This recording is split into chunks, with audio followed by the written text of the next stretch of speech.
watch more SCP videos. SCP-231, The Seven Brides, is definitely a very disturbing SCP. Not only did these 7 girls become pregnant while in the hands of a mysterious cult, but they also gave birth to very dangerous monsters. But why are these innocent-looking girls so dangerous? And what was this cult doing to them? In this video, we explore the origin of SCP-231. Also, don't forget to subscribe to our channel with notifications on, so you don't miss any of our upcoming videos, and we will be exploring the origins of more interesting SCPs in the future. To begin with, let's quickly remind ourselves of SCP-231's wiki article. 231 is a group of 7 young females that were retrieved during a police raid on a warehouse belonging to an organization that newspapers labeled as satanic.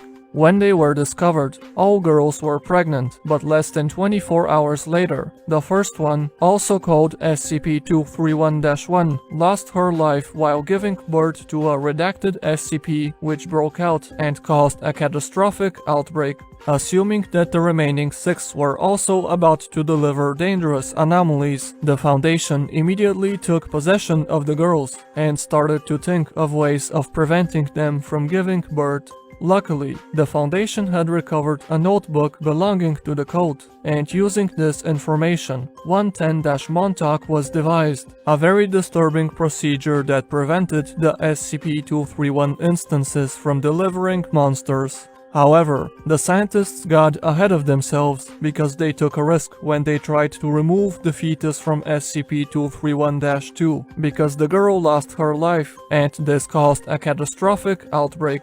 As a result, they decided to stick to the protocol, but they were not strict enough because girl number 3 ended her own life, and once again, disaster struck. Girl number 4 was given SCP-500, the pill which can cure any disease, and this eliminated the fetus, but when the remains were taken out, the girl perished, and this caused a catastrophic outbreak. Having seen how dangerous SCP-231's outbreaks can be, the Foundation decided to stop experimenting, but regardless, SCP-231-5 lost her life while giving birth as a result of false implementation of the procedure, and the 6th girl tried to escape and was terminated, both cases causing disaster once again. As such, only SCP-231-7 remains, and the agency is taking every possible measure to ensure that Procedure 110-Montauk is performed correctly, so that the last girl remains alive and doesn't give birth. And based on the destruction that the first 6 girls caused, it's widely believed that SCP-231-7 will cause an XK-class end-of-the-world scenario. But unfortunately, this is just about everything we can learn about SCP-231 from its wiki article, so if we want to learn more about the girl's origin, we will have to find other documents. If we search for SCPs that are related to 231, the first thing we find is a striking similarity between the last girl's name, SCP-231-7, and another SCP anomaly, namely 2317. SCP-2317 is a door to an alternate reality, which on first glance appears to be a salt pan. Also, next to the door, 7 tall pillars are to be seen, which extend for more than 200 meters below the surface. However, further examinations have revealed that below the surface, a spherical empty space with a radius of 100 kilometers is present, inside of which a 200-kilometer tall entity is to be observed. This huge monster, also called the Devourer of Worlds, appears to have 7 heavy hooks embedded in its back, which attach to 7 chains which connect to the 7 pillars seen on the surface. At the time of discovery, 4 of the chains were broken, and when the 5th chain gave way, a catastrophic event took place in our world. Furthermore, when the 6th chain broke sometime later, a redacted event occurred, during which more than 2 million perished. To top things off, all breakage events observed so far appear to exponentially increase in destructiveness, and because of this, the breakage of the final chain is believed to cause an XK-class end-of-the-world scenario. And finally, a procedure called 220-Calabasas has been devised, which supposedly prevents the 7th chain from breaking. But this procedure merely gives the Foundation personnel hope that all is well, because in reality, nothing can stop this from happening. So as we see, there are quite a lot of similarities between both SCPs. The first one is the striking name resemblance between the two, SCP-231-7 and 2317. Secondly, when SCP-2317's chains break, a catastrophic event occurs, something which also happens when an SCP-231 instance perishes or gives birth. Thirdly, 231 originally consisted of 7 girls, and the Devourer had 7 chains at first,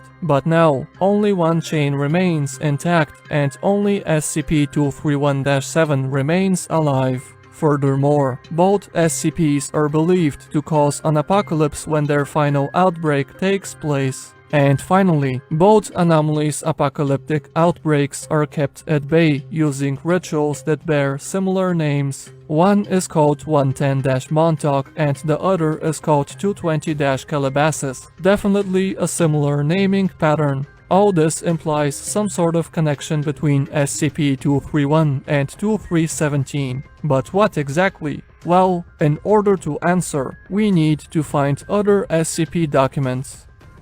If we search for more SCP-231 references, we find an SCP tale that will help us piece everything together. This tale explains how in ancient times, a god was born by the name of Karak, who hated existence and wished the world didn't exist. In order to gain power, he consumed his brothers and sisters and grew stronger on their essence. But as his power grew, so did his hatred for all existence, and he vowed to destroy the entire universe. Slowly but surely, he defeated his fellow gods, and his kingdom grew larger and larger. But in order to consolidate his power, he needed children, so he forcefully took a goddess by the name of Sana and lay with her for 7 days and 7 nights, until she was broken beneath him. When this was completed, he rose in her remains and called himself the Scarlet King. 7 girls were born of Sana, and the Scarlet King immediately took them by force and made them his own brides. The 7 girls then gave birth to 7 ranks of abominations, who became the Scarlet King's most loyal servants and were to help him on his quest to end the world. For those not familiar, the Scarlet King is an SCP-001 proposal that has been attempting to enter our reality for hundreds of years, and it's believed that should this entity enter our world, it will cause an XK-class end-of-the-world event. So as we see, this SCP tale makes several references which remind us of SCP-231. To begin with, the Scarlet King is said to have had 7 brides, and 231 consists of 7 girls. Secondly, the Red King's brides gave birth to creatures that would help him destroy the world. And when SCP-231 instances give birth or lose their lives, catastrophic events always take place. Furthermore, something we forgot to mention, the organization that held the 7 SCP-231 instances prior to their containment was called the Children of the Scarlet King, something which coincides with this ancient god's name.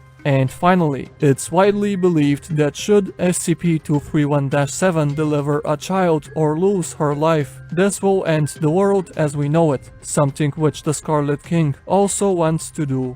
So as we see, it's heavily implied that the 231 instances are actually the Scarlet King's brides, and that the Red King will enter our world when the 7th girl gives birth or when she loses her life. But if this is the case, then what about SCP-2317? Well, in the description of the ritual used in order to contain 2317, we notice that as holy water is sprinkled on the 7 pillars, the following phrase is repeated: 7 seals, 7 rings, 7 thrones for the Scarlet King.